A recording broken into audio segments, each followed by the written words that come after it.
ప్రభువైన యేసుక్రీస్తు నామములో మీకు శుభములు. కీర్తనలు 62వ అధ్యాయం.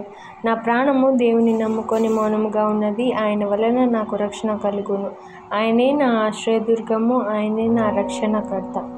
ఎత్తైన నా కోట ఆయనే, నేను అంతగా కదిలింపబడను. ఎన్నాళ్ళు మీరు ఒకనిపై పడుదురు?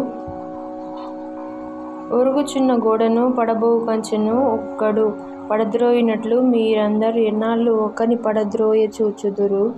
అతని ఔన్నత్యము నుండి అతని పడద్రోయుటకే వారు ఆలోచించుదురు. అబద్ధమాడుట వారికి సంతోషము. వారు తమ నోటితో శుభవచనం పలుకుచు అంతరంగములో దూషించుదురు. నా ప్రాణమా, దేవుని నమ్ముకొని మౌనంగా నుండుము. ఆయన వలననే నాకు నిరీక్షణ కలుగుచున్నది.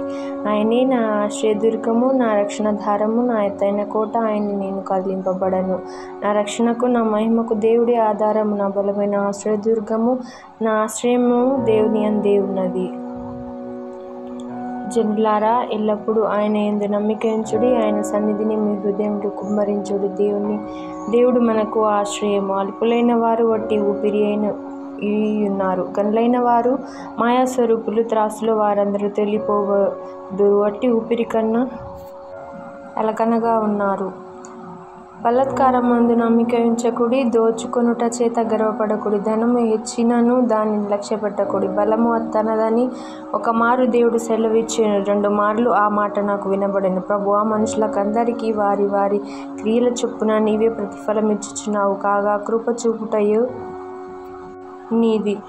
దేవుని నుండియు ప్రభువైన యేసుక్రీస్తు నుండియు మీకు కృపా సమాధానములు కలుగును.